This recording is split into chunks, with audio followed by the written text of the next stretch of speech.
तो दोस्तों आज की हमारी कहानी का नाम है पंचों का न्याय।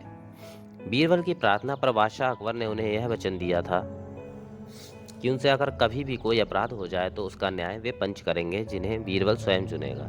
बादशाह अपनी जुबान के पक्के थे, इसलिए बीरबल प्रसन्न हुए। इस घटना के बाद बीरबल से एक अपराध हो गया। बादशाह ने क्रोधित होते हुए कहा, बीरबल तुम्हें तुम्हारे अपराध की सजा अवश्य मिलेगी। तब बीरबल ने इस अवसर का लाभ उठाने के लिए बादशाह को उनके दिए गए वचन का स्मरण कराया। बादशाह की अनुमति लेकर बीरबल ने 5 शूद्रों को पंच चुना। बादशाह को हैरानी हुई, ये शूद्र क्या न्याय करेंगे। खैर, उन 5 शूद्रों को बीरबल के अपराध के संबंध में सारी बातें समझा दी गई तथा न्याय करने का आदेश दिया गया। ऐसा सम्मान पाकर शूद्रों को बड़ी प्रसन्नता हुई, साथ ही उनमें प्रति हिंसा की भावना भी जागृत हुई। पंचों ने यह सोचा कि बीरबल ने कई बार उन्हें संकटों में डाला है, उनका बदला लेने का यह सुनहरा अवसर हाथ से नहीं जाने देना चाहिए। ऐसी दंड व्यवस्था की जानी चाहिए कि बीरबल को अच्छा सबक मिले, ताकि भविष्य में वह किसी के साथ बुरा व्यवहार करने का साहस ना करे। उन पंचों में से पहला बोला, भाइयों, बीरबल का अपराध तो बहुत बड़ा है, इसलिए 150 रुपये जुर्माना करना चाहिए। इतनी बड़ी रकम के जुर्माने की कल्पना करके दूसरा पंच कांप उठा। उसने सोचा, बीरबल के बाल बच्चों पर इसका क्या प्रभाव पड़ेगा, बहुत बुरा असर पड़ेगा, उसका घर बार चौपट हो जाएगा। यह सोचकर जुर्माना घटाकर सिर्फ 100 रुपये करने का प्रस्ताव किया।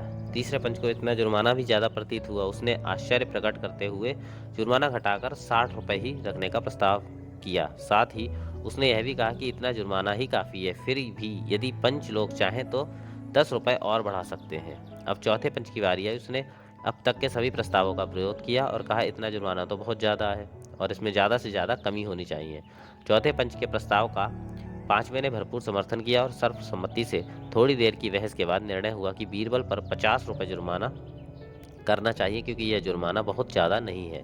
साथ ही साथ बादशाह से यह भी प्रार्थना की गई कि इसकी वसूली में सख्ती न बरती जाए।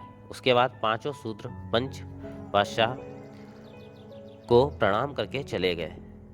बादशाह समझ गया कि बहुत सोच समझकर वह होशियारी से बीरबल ने शूद्रों को अपना पंच चुना था। बादशाह की नजरों में 50 रुपए का जुर्माना कुछ नहीं था, लेकिन शूद्रों की गरीबी व परिस्थिति का ख्याल करके कि साल भर तक जी जान से परिश्रम करने के बाद वे 20-25 रुपए नहीं बचा पाते और उनकी दृष्टि में 50 रुपए भी बहुत ही बड़ा ही जुर्माना है।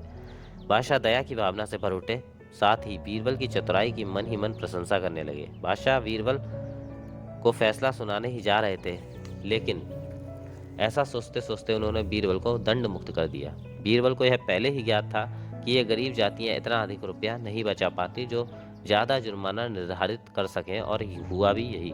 इसी कारण बीरबल ने अपने न्याय के लिए शूद्रों को ही पंच बनाया था। इसमें उनका उद्देश्य यह भी था कि इस तरीके से बादशाह को निम्न जातियों की गरीबी का भी एहसास हो जाए।